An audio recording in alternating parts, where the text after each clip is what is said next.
Since my 1-year-old was sleeping, I had to go in my master bedroom closet and just talk on the phone very quietly. And so Trump's got to walk the line of somebody who's loyal enough to him, but who's not so far to the right that they're not going to win a general election in North Carolina. I don't know. In this day and age, people don't really remember that reporters are humans, and it felt like a good opportunity to remind people of that. All right, welcome on in to Tying It Together with Tim Boehm and Spectrum News 1 production. I'm Tim Boehm here as always with producer John McHugh. How are you, my friend? Good. I thought we'd get a little bit of time to breathe after last week, but that apparently is not in the cards. Yeah, so do you remember last summer? The debate was June 27th, and then a few weeks later, Trump got shot, Biden dropped out, and I was like, okay, so 2025, we're going to the beach, essentially. Right. Yeah, it'll be cool. How it couldn't possibly get more chaotic. No, especially on a weekend. Oh yeah, it's but hey, these summer Sundays have been cursed. Yeah, enter Thom Tillis. Actually, it started Saturday night with the vote on the floor, and then him dropping out of the race.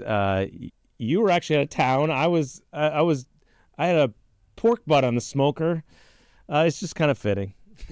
Yeah, it is. I saw it. I got a push alert about it. I texted you, and then I put my phone on the charger and went outside for a couple hours. Which is very smart. It was a nice luxury to have. Yeah. Kind of come back to reality. Yeah, my phone was blowing up for hours on hours.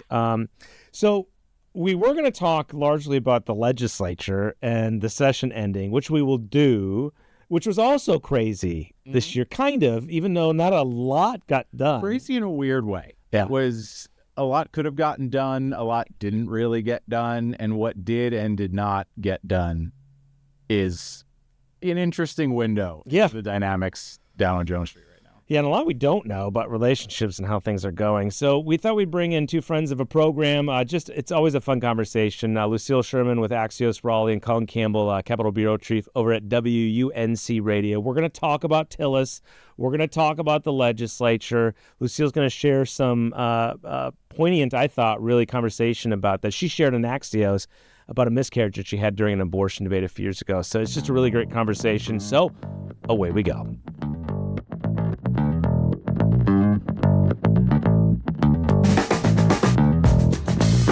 All right, well, first of all, it's great to see the both of you alive and well. I had all intentions of only focusing on the legislature, and then Sunday happened. Lucille, I saw you were on the phone a lot Sunday? I was on the phone a lot. Since my 1-year-old was sleeping, I had to go in my master bedroom closet and just talk on the phone very quietly because I tried sitting outside and I was getting eaten up by mosquitoes. So yeah, I was just in my closet for 3 hours yesterday. So obviously the news we're talking about is Thom Tillis announcing he's out for U.S. Senate 2026. Just give people an insight of what that's like. Because for me, my phone started ping, ping, ping, ping, Yeah, ping. I really try not to be on social media on the weekends because I need to keep my sanity on some level. So I normally just don't check Twitter or whatever, but my phone starts blowing up with texts from editors and others being like, "Oh, did you see this? Are you going to do a story on it?" I guess it's time to drop everything I'm doing and start thinking about Thom Tillis and file a bunch of stories. Which is just the dream of a Sunday. It was sort of earth-shattering, but not earth-shattering. It was sort of time-stopping moment for me to realize that it was actually happening and he was announcing he wasn't running for re-election after sort of building out this war chest and running ads and everything. The thing that made me be on high alert earlier in the day, Sunday, rather than later, is that Mark Robinson, either Saturday night after Trump tweeted sort of threatening to primary Tillis, former Lieutenant Governor Mark Robinson quote tweeted it and said something snarky about Tillis. And that made me oh, we should all be prepared for something to happen here. So I wasn't all that surprised by the time it all sort of unwound itself on Tuesday at 2 p.m. on Sunday. This felt like a slow buildup, though, that this was always going to be possible. Yeah, I mean, for all of his claiming he was going to run for re-election, I think most of us had a pretty strong sense that if Trump decided he wasn't happy with Tillis and he was going to endorse some kind of primary challenger, then Tillis was going to have to rethink whether or not he was going to run. I kind of assumed that wouldn't happen until you got to a point where there was a primary challenger running with a Trump endorsement, and then Tillis does his polling and sees whether it's a lost cause or not. But I think in this case, he came to that conclusion organically just based on sort of the choices that he had to make around this particular piece of legislation. I guess I just didn't really think that there was any viable primary challenger for Tillis, and so it made it hard for me to conceptualize the idea that Trump would endorse someone other than him, because there isn't a clear sort of front runner, if that makes sense. I mean, there are a few people, that we're talking about and thinking about, but there's still no obvious front runner. So I think that's what made it sort of hard to really believe that there was a chance this could happen. I just felt like no matter what, if he endorsed somebody, that person would be Thom Tillis. I think some people thought that maybe. Well, as long as he stayed on the right side of Trump, and that was the challenge that Tillis was trying to walk of, could he sort of keep his independent streak on some level and still keep a good relationship with President Trump, so even if they disagreed, he wouldn't necessarily be facing a primary challenge. But I mean, the thing with a primary challenge, it doesn't have to be someone who's well-known or a political talent. Trump can endorse someone in a GOP primary. They can go from an unknown to the nominee in no time at all. I mean, look at Addison McDowell, the congressman from the Greensboro Ted Budd in the Senate race. Yeah, Ted Budd was a surprise. Yeah, it's Mark Robinson got a Trump endorsement, didn't he? Yep, they did. Yeah, and so what's interesting now is where I think in the past, when you'd have a big figure like Tillis drop out of a race, you'd immediately see people jump up and say, I'm running. Instead, we're getting a ton of people coming in and say, I'm considering running. And what they really mean is, I'm talking to my friends who know Trump to see if there's any possibility that I might get that endorsement. So you've got current members of the congressional delegation who are making those announcements, but also like random members of the legislature. The labor commissioner, Luke Farley, put out sort of a cryptic statement that he was going to work with the president on finding a new candidate. And it all seems like everyone's just sort of sitting back and like, well, if you'd like to pick me, I'd like to be the candidate, but I'm going to wait until see who you pick first. I feel like yesterday my day was in two parts. The first was trying to scoop that he was going to announce he wasn't running for re-election. And then once the press release came out where he announced it, the second half of my day and still into today is like people basically pitching themselves as a viable candidate to run against him, or to run in his place. Maybe he should do a game show, since he's done one before, the Trump showed, with all these candidates. I mean, Trump would be all over that. Mr. President, we have an idea for you. That would be kind of fun, right? They can all go down to Mar-a-Lago for a week and compete. Yeah. It'd be like Hunger Games. Yeah, there's going to be some stabbing behind the back, I think. That would be fun. Let's not do that. So this is dangerous because we're taping this on Monday. It's going to drop Wednesday. But, I mean, some people are saying Laura Trump, she lives in Florida, has young kids. She passed in 2022 because of that, essentially the same thing. But they say she's seriously considering it. I'm skeptical of that. You're shaking your head, Lucille, yes? Yeah, I'm skeptical, mostly just because of folks that I've talked to. Like, I think there are other people that could run, and I think it seems like it's probably hers if she wants it. But, I mean, the stories that I've been reading are, one source stories saying that she's seriously considering it, and I just haven't gotten the same level of intel. Now, that doesn't mean that I'm right. It's just that I may not have the same intel some of these other folks do. But I also think Whatley is a super high up there contender. Like, to me, he seems more of a legitimate possibility than Laura Trump. My sources say he's been sniffing around this for some time. He's RNC chairman, was the NC GOP chair. He's driven all over the state and would be able to raise money, too. Yeah, I mean, to have that kind of profile, I think, would be something. I mean, the challenge for Trump and whoever he endorses, whether it's Whatley or Laura Trump or one of the members of Congress, is that this is not like the congressional races he's endorsed in before, where it's kind of a shoe-in for whoever the Republicans have coming out of their primary. This is going to be a really tough race. And I think it's tougher for Republicans by not having the incumbency of Thom Tillis in there to sort of give them some initial boost, particularly if Governor Roy Cooper decides he wants to jump in this race. This is going to be a tough year for Republicans. And they're going to move. That candidate will inevitably be to the right. Yeah, and so Trump's got to walk the line of like somebody who's loyal enough to him, but who's not so far to the right that they're not going to win a general election in North Carolina. So Pat Harrigan's a freshman member of Congress. He seems to have gotten to the list, the higher part of the list among those members of Congress. I totally agree. Yeah, I think the 1 and 2, as far as I'm concerned, are not and Harrigan, or Harrigan and then not. So it seems like Whatley, Laura Trump, Pat Harrigan, Brad Knott. Yeah, and I think Pat Harrigan has really done a good job in just a few months in Congress of sort of raising his profile. He seems like he's doing cable news interviews all the time. He's got a military background. He's young. He's tall. He's sort of your traditional young Republican, Kendall Republican, central casting type thing.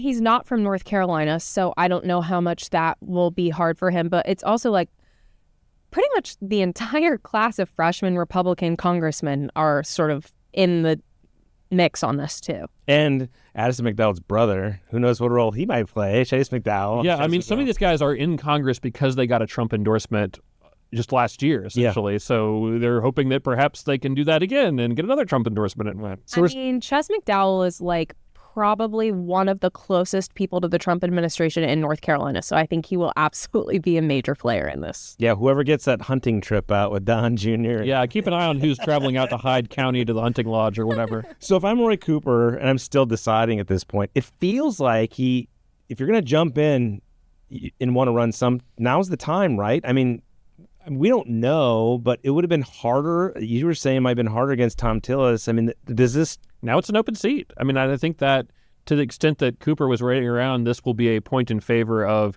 he should run. What's interesting to me is that he hasn't made a decision at this point. I mean, there was reporting a couple months ago that said, he was going to make his announcement in June. Well, now we're at the end of June, and it's looking like maybe July. But the longer he waits, particularly if the answer ends up being no, then it becomes this wild card of all these other Democrats. Currently, only former Congressman Wiley Nichols officially in this race, and I think if Cooper takes a pass, a bunch of others jump in there, but they're going to be jumping in kind of late in the game, although not as late in the game as they thought they would be when they thought they'd run against Thom Tillis, who's been raising money since the last time he was elected. Yeah, my first thought was like, okay, well now there are a lot more people that could win. There are a lot more Democrats that could win this seat because sort of the mindset, I think, was only Roy Cooper can beat Thom Tillis. I don't know if that's necessarily true, but like... A lot of people were saying that. Yeah. He certainly had a leg up on somebody like Wiley Nichols. But now my thought was like, well, maybe he won't run if he doesn't really want to run. He doesn't feel like as obligated to run as because he's the only person who can beat Thom Tillis. But then again, this might be a way easier race for him to be able to jump in. It does feel like it sets his timeline. It feels like it might be a lot longer before he announces it. And Cooper is very cautious. I mean, this is a guy who spent 16 years as Attorney General because he was waiting for the right moment to run for governor. Yeah, never forget. So, I mean, he's like 8 years I asked him that question, I think. Yeah, so I mean, he's going to really run the calculus, run the numbers, and see whether he thinks he can win. I mean, he's also never lost a race, I don't think. So that's another thing. He doesn't want to go out on a big loss that then, solidifies Donald Trump's Senate majority. I think what's interesting to your point about save democracy and that push to run, I really think that was this pitch that would have gotten him into the race. I think deep down he probably doesn't want to run. I totally agree with that. He's going to feel guilted into running almost to save the union. Yeah. I also am like, which party is going to put their main person, their front runner forward first? Like, is Trump going to endorse before Cooper announces, or is Cooper going to get in before Trump announces? Like, who's going to go first? Because whoever goes first will have a better shot at sort of like positioning the right candidate to run against whoever the front runner of the opposing party is. And Cooper and his team are famous for waiting because they want to raise a ton of money and have this big splash and get everybody else out. Jeff Jackson's the other one that heat coming up. But everything I've heard, the tea leaves, is that I just became Attorney General and I don't want to look like I'm jumping into something else. Yeah. Is that fair? Yeah, I've heard that too. I was talking to somebody this morning who feels like Jeff Jackson is a top contender.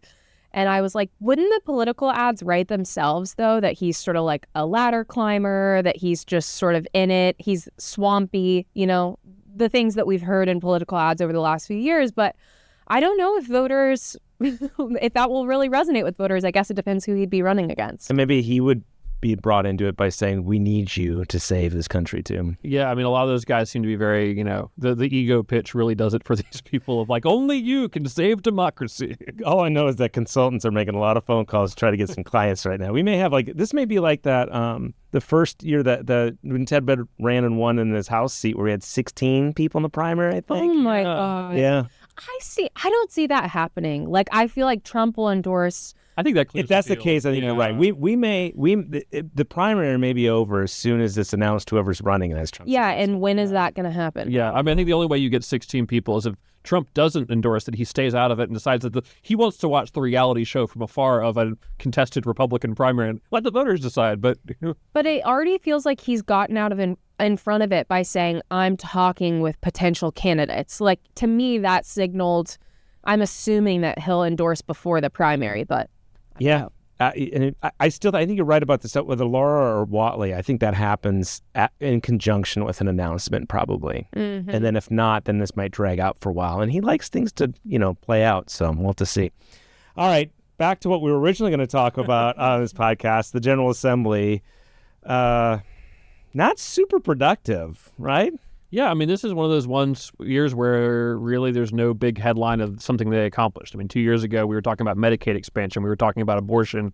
This year, I guess Helene recovery funding is the only major thing they can point to as But that accomplishment had at to this get point. done. Yeah, and otherwise you'd have, people at the western end of the stage. They're already going to have... They got really close to not having, really dangerously That close really to came not, down the wire. Yeah. Like, the last few hours that they were in session, they finally got a deal on that bill. Yeah, and I'm shocked, honestly, because they were in disagreement over so many other things. But they did get, some culture war issues across the finish line. But yeah, Helene is sort of their big thing. It feels like, in maybe immigration too. Yeah, and those, of course, you've got to get the veto override through, and that's not a done deal with the current dynamics over there. Democrats seem like they're fairly united for now.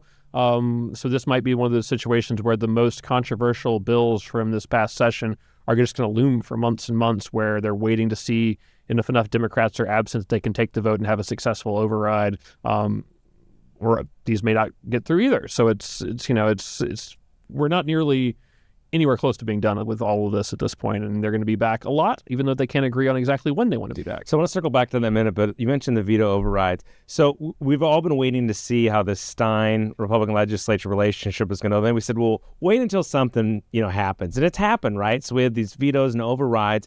And there's been some shots back and forth on social media, but it still feels different. Mild. Than It feels Cooper. pretty mild. Like, it's like, I'm going to throw some lobs at you, you throw them back at me, but it's okay. Is that fair? Yeah, and the veto messages are not quite as pointed. I mean, he clearly lays out why he thinks that these bills are bad policy, but it's not as, sort of draconian rhetoric as you saw from some of the Cooper vetoes that are like, this is bad faith policymaking by Phil Berger or whatever. You're not getting that anymore.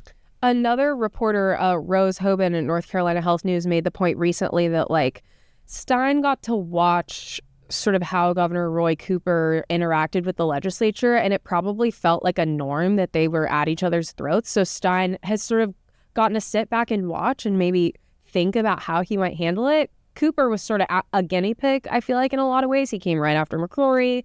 There were some explosive culture war issues happening, like right as From he took day one. office. Yeah. Before day one. Before day one. And so I wonder if that's part of it, that Stein has sort of had the chance to sit back and think about how he might approach it, and he's decided a different approach might work better.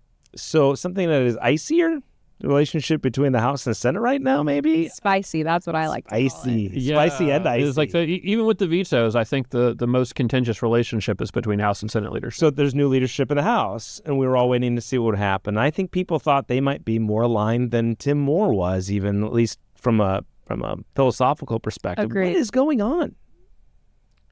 Or maybe I should say what isn't going on, which is a lot. I mean, what's interesting is they just don't seem to be talking. I mean, I've been through this budget process before where they don't get their act together by June 30th. That is not in any way new.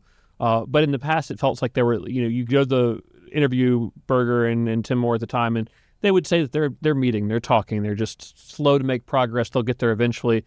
This year, they don't sound that optimistic about getting there eventually, and it doesn't seem like they're even having meetings or talking. It's just sort of this breakdown in communications where they're sort of lobbing bombs at each other through the press corps, through social media, but not really building any sort of relationship. I mean, Berger and Moore didn't get along a lot, but they worked together long enough that they'd built up some level of relationship, and I just don't know that relationship's there with Destin Hall. Yeah, I don't know that there's like, it seems like the chambers are at odds, but I don't know if Berger and Destin are necessarily at odds. Maybe they just don't have like the same relationship Moore and Berger had. I mean, they had years and years to build a rapport. To me, it's like, yeah, it doesn't feel like the governor is the enemy of the legislature this year. It feels like the chambers are each other's enemies, which sort of creates a completely different dynamic. Like the legislature felt sort of united around Cooper being the enemy for years, and I feel like that's changed this year. And then it also feels like the dynamic of the Senate Republican caucus and the House Republican caucus are different. Like in the last few weeks, it almost felt like the House Republican caucus was in lockstep on a lot of issues, which you don't really think of the House being in lockstep on anything. Yeah, it's very unruly. But if you think about sort of the issues that were in front of them, like shrimp trawling in lockstep, the budget in lockstep, those sort of big issues that matter in a fight in positioning themselves sort of to come out on top in an argument with the Senate, they were lockstep. And then meanwhile, Senate Republicans, there have been sort of a handful of detractors that have sort of more openly opposed Berger or expressed frustration with him. We saw Senator Bobby Hoenig sort of express extreme frustration over the Senate's advancement of the shrimp trawling ban. He said he was ashamed to be a lawmaker. Mm-hmm. He said a lot of things. And then a few weeks ago, I think shortly after the House budget came out, Senator Vicky Sawyer was on her podcast sort of almost positioning as on team House budget versus the Senate's budget. So I think we've just seen a little bit more breakage almost with the Senate Republican caucus, and that is really shocking to see. And I think you get more stubbornness out of Senate Leader Phil Berger. One, he's been in this position for a while, so he is arguably the most powerful politician in the state. But I think the looming primary challenge has sort of changed the equation for him with the Rockingham Sheriff Sam Page mounting a pretty serious primary challenge. I think that's forced him to sort of push more of the culture wars issues that do well in Republican primaries. He also, even on these things like shrimp, I mean, the weirdest scene of this was Sheriff Page down there in his like cowboy sheriff hat, riling up the shrimp community that was down there to oppose this bill, sort of to make hay of this for his campaign. Even though Rockingham County is 3 or 4 hours from the coast, I don't think there's any shrimpers that live in that district. Yeah, they buy shrimp though. Come on. Yeah. Yeah, they buy shrimp, I guess. But yes, he was there in his cowboy hat. One of his folks tried to give me a pin or a button. I was like, no, I'm good, thank you. But so to that point, is that played a role, though, this primary challenge? We've seen him roll out these endorsements like 18 months before an election. If you look at his social media, it's like former Eden police chief so-and-so is endorsing him. I mean, and then you're also, I'm starting to see the drip of negative headlines about Sam Page and controversies that were, he was involved in 10 or 15 years ago. So this, I mean, the Berger political operation, as much as they'll say that they don't think he's a, serious threat to Berger's political future, they're definitely taking it seriously. Well, I just wonder if it did have some impact on big things like the tax triggers. Like in the past, those differences that they had, you might often find that they would find a way to find the middle between the two sides. And they're just really dug in on. Yeah, it's hard for me to tell whether it's about the tax triggers being sort of like the Republican legislature's legacy and its 14 or 15 years of control, or if it's sort of related to the primary. To me, it feels like, Phil Berger sort of says that the House budget is going back on an already agreed upon deal. So clearly he feels very strongly, because he was so central in negotiating and creating this tax cut system that we have in place. And so I don't know, I almost wonder if he feels like a sense of betrayal that the House is sort of walking that back, or even proposing to walk that back. And then that's what I've heard, when we're talking about budget negotiations. I think there's almost neither side is willing to have even a conversation, or at least one side in this, and I'm not sure which, is not even willing to have a conversation because they think either the tax triggers should change or shouldn't. And no gambling or marijuana so far. Yeah, that's been another interesting one, although there has been the controversy over hemp. I mean, Lucille had the story about the Senate bill basically taking down John Bell, the House Rules Chairman's hemp business. So I really thought maybe hemp would move this session because it wasn't getting tied in with medical marijuana as it has in a few past years. But now we have these two competing hemp bills and people with very strong opinions and personal connections to them. So where are we going the rest of this year? They couldn't agree on an adjournment resolution, so they're going to just keep coming back once a month? And so it seems like the House is likely to come back in 2 weeks, and I guess they'll probably take up an override vote or two then. But I think it feels like overrides are what they're sort of going to deal with first, especially on like immigration. If they have the votes, I mean, I think part of their scheduling challenges is figuring out who's available when to get all the Republicans in the room. And the gun one is really in doubt. Yeah, because right? because they had 2 House Republicans vote against the gun one. But even the last week of June, we generally know we're going to be in session. We generally know there's potential for veto overrides, and neither chamber can move on those because the Senate was down 3 or 4 Republicans, the House was down at least 5 or 6 Republicans, and so there's I think a big open question of like, when do you get everybody in the room when you need them for the rest of the year? Yeah, feels like it's going to be complicated. But I mean, next year, whenever everybody's dealing with primaries and the general election will be even more complicated. So I feel like in previous years, remind me, Colin, they've left veto overrides on the table that they know they haven't been able to deal with, the right? veto garage. Yeah. Speaking of Thom Tillis. Yeah, I mean, they'll just stay on the calendar day after day after day for months and months. But some of them they've completely left on the table and never taken up in recent years, right? Yeah, there's some that they never really scheduled, particularly when they thought that they didn't have the votes. I mean, the last 2 years when they had a veto-proof majority, they just went ahead and rocked and rolled and got them through. But yeah, I've been wondering if bills like concealed carry might just sort of hang out in the veto garage and never reappear. But boy, that'll make some on the right very, very mad. yeah. And that's Senator Berger, because they've been going to him to try to get that bill passed. So a budget. We don't have a budget. They can't get many budgets. You mentioned there's elections next year. Are we really going to go through this at least 2025 and not have raises and whatnot? I suspect we'll get at some point in the coming months at least some kind of deal on a mini budget. They seemed like they were at least moving that direction the last week of session and didn't quite get it across the finish line. So I think some degree of raises will be in there. I mean, there's some of the sort of must-do things. So you've got to increase the amount of funding for Medicaid every year. You've got to increase funding for schools, enrollment growth at universities and K-12. So a lot of those are things they agree they've got to get done. It's just a question of what else they do along with that. And some of that is recognizing, I think what happened the last week of session was both the House and Senate were putting a lot of extra stuff in there that wasn't necessarily the must-do, but they were recognizing that a budget agreement on the whole budget was so far away, they wanted to get at least a few of the other things they wanted into the mini-budget bill, and that sort of bogged it down. So they disagreed on the must-do items, and disagreeing on the must-do items is sort of... Because that's what's new to me. I mean, we've been through these budget cycles before where it takes a long time for the House and Senate to come together. But in the past, mini budgets were not a particularly heavy lift. And this year, even that seems too hard for them. Well, they got to wait for the big, beautiful bill, too, to see what happens with that. Right? Yeah, I mean, that could create a mess. I mean, the thing of this session was every time you'd ask Republicans, like, cuts coming from the federal level, how do you handle it at the state level? And their attitude was sort of like, well, we'll deal with it when it gets here, but we haven't seen anything yet that we absolutely have to deal with right now. But particularly once if the mega bill passes and it has these Medicaid cuts, which is what, triggered this whole thing with Thom Tillis that we were discussing earlier, that puts the state in a hard position of Medicaid expansion automatically goes away unless the state puts a bunch of money behind it, but the state probably doesn't have that kind of money.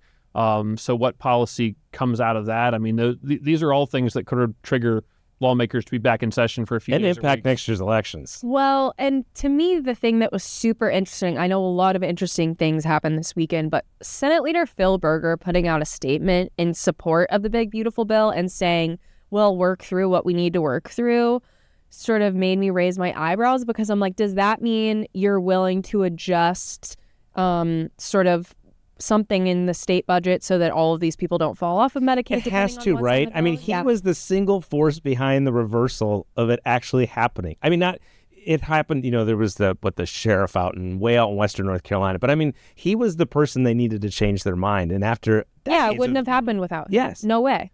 That's why I feel like he is, but then where does that come from? Yeah, and also, like, how much does that factor into how he views his legacy? Like, is expansion part of his legacy in his mind, or is it just tax triggers? What is it?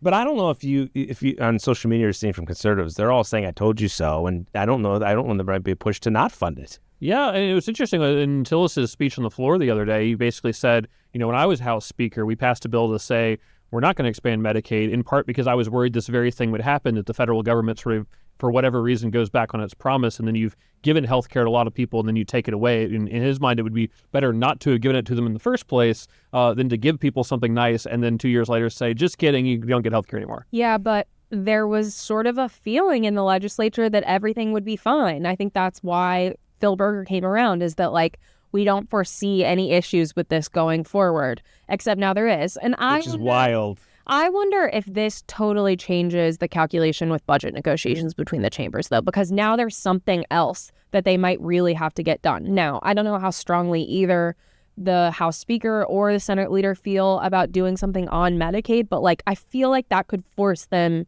to both come to the table. And this 4th of July break in the next few weeks, you could argue it was really just needed.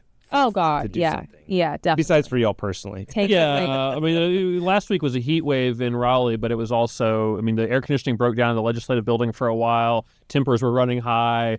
It's to everyone's benefit to take a few weeks away from that place and go vacation, go think about something other than a budget, and maybe they'll be in a better position to do something whenever they do come back. I do want to ask you, because you were so brave and you wrote for Axios about your miscarriage and how it transformed. Can you tell our audience just a little bit about that and where that came from that you wanted to write it? Because I just thought it was so brave. Yeah. So in 2023, I broke the news that Representative Tricia Cotham was going to switch parties and become a Republican, which sort of gave way for abortion restrictions to be passed in the legislature. And I think I broke that story at the beginning of April, and then I think around the last weekend of April, it was the weekend of my 27th birthday party, I think, I found out I was having a miscarriage. And I was sort of like, okay, I need to unplug and step back. But then Senate Republicans, or I think just Republicans in the legislature, rolled out an abortion bill. And I was sitting in the press conference, like, it was such a strange feeling, because it's not like I was considering having an abortion or anything in that realm, but I was experiencing something really similar. And so people talking about it, it was just a very confusing feeling. Like, it wasn't directly related to my experience, but it was close enough that I felt very sensitive about it. And people said all kinds of things in the weeks of that bill sort of advancing. I didn't really feel like I wanted to even cover it. It was like one of the most important pieces of legislation that was moving through the legislature in a long time. And so I always knew that I wanted to write about it, because I think that people feel like reporters aren't humans with real experiences that are super painful and make it hard to do our jobs. And the other thing that, like, this seems sort of ironic, but like, I actually could not bring myself to feel anything about what should or should not happen with that bill. You know, I think people think reporters have strong opinions about every single piece of legislation that moves because they're covering them so closely, and they secretly have something in mind that they want to happen or don't want to happen. And I was too busy with my own stuff to think about any of that. And I feel like that's so important. Like, I have my own things going on. I'm not just like a biased reporter sort of approaching it with my own agenda. I was experiencing a miscarriage, listening to people talk about things very, very close to what I was experiencing. And it made me a better reporter, because I thought this doesn't matter. Like, what matters is people's individual experiences, and not sort of the state of play in terms of politics and who's going to vote which way and how they're messaging it and how it'll play in the election. It just changed everything about how I think about reporting. And so I felt like I needed to write about it because, like, I don't know, in this day and age, people don't really remember that reporters are humans. And it felt like a good opportunity to remind people of that, and also to be like, yeah, I changed as a reporter, and I think it was for the better. Well, it was really brave. I appreciate it. Thanks for sharing it today. And there's a good, happy ending to this too, right? You got a little one at home right now. Yeah, I have a 16-month-old. He's crazy. He's like running around. He's super intense. And so it feels like almost before I had a miscarriage, I was a completely different reporter. Like, I was constantly on the phone all the time till 10 p.m. It's the way I broke that Tricia Cotham story. And then after that, I was like, yeah, I just don't think this matters enough. Yeah, it's not worth like spending that much of your time. I mean, I really feel like, I mean, all three of us have kids, and that really changes you as a journalist, because you realize there's more to life than working 60 hours a week chasing down sources. And, I feel like we're better reporters for it just because we recognize that life is not just politics. Yeah, I think some people are frustrated by the fact that I've stepped back a little bit or act like people have sort of made comments to me that I'm like basically like a lazy reporter, not as good of a reporter now. And that's astonishing because I think that like the more experiences we have as reporters makes us better at reporting. I also think that in this era especially where AI is going to take over and do a lot more, but, putting out data and facts and stuff like that, context is going to be more important than ever. Yeah. And you're able to provide a different kind of context, not your opinion, but perspective. Yeah. Like, have you guys think about sitting in the press conference where they're announcing the abortion bill. They're talking about like exceptions for life of the mother. And I was like, am I going to get an exception? Like if this passes and I'm still experiencing a miscarriage, like, and my life is at risk, am I going to get an exception? Or like if this pregnancy sort of continues on, like, will this apply to me? And I wish that politicians spent more time thinking about their words because there are people in the room that are being affected by what they're saying directly, and sometimes they come off so insensitive. Yeah, a lot of people in politics, like there's some that are really at the right reasons and others that treat it like a game. And as a journalist, you get sort of called them out for that publicly, a lot of times directly, but like it's frustrating to see that where it's just like you're here to score political points and you don't care how it affects people. And then there are other folks in politics who really do care about the people that are impacting and understand it, but some of them don't. It was almost easier for me to think about covering politics as a game before I had a miscarriage. Like it feels like a game of chess. There are pieces that need to be moved around. It's a puzzle. It feels less emotional to cover politics that way, and that's why I enjoyed it. But my experience sort of made me remember that this isn't a game. This shouldn't be a game. And like I can cover these things as an actual human and not just someone like looking at a board. And you report better because of it. I'm telling you, when I started doing this politically in like 2002, 3, and 4, I got into it because I was asked to cover it for a while. And I really fell into love with it because I love sports and it felt like sports. Yeah. Right? Yeah. But the longer I live here now, 23 and a half years, I love this state and I have kids here and I care about these issues. Yeah. And so those are two totally different things. And so, yeah, I care less about the sport of it. It's interesting every once in a while. And we talked about it even with this race, the Senate race at the beginning. But these issues matter, and I find myself going, and you do this with the small town stuff, going out in the communities more and talking to the people rather than just the institutions. And what you find a lot of times is the issues that are top of mind for a mayor of a small town somewhere in North Carolina. It's completely different than what's consuming the legislative building. I mean, every time you go anywhere, big city to small city, they're talking about affordable housing. Affordable housing legislation got like barely a mention this year at the legislature. One thing just as a positive thing about covering the state legislature, I will say the thing that makes it so much easier for me before that happened to me and now is that like I get to be close with all of these people. Like I know the ages of their kids and their kids' names and what sports they play and what they did this weekend. And the human connection of that isn't shown as often, but that's the part of covering the legislature that I spend the most time doing anyway. And it's the part that makes it much more refreshing and easier to do. Yeah. We appreciate what you do. Appreciate you both. Thank you so much. It was a good conversation. And let's hope we have some Sundays this summer where we don't have to work. Yeah, here's hoping. If you're thinking about dropping out of an election, please wait till Monday. Or just please give us the scoop. Thanks.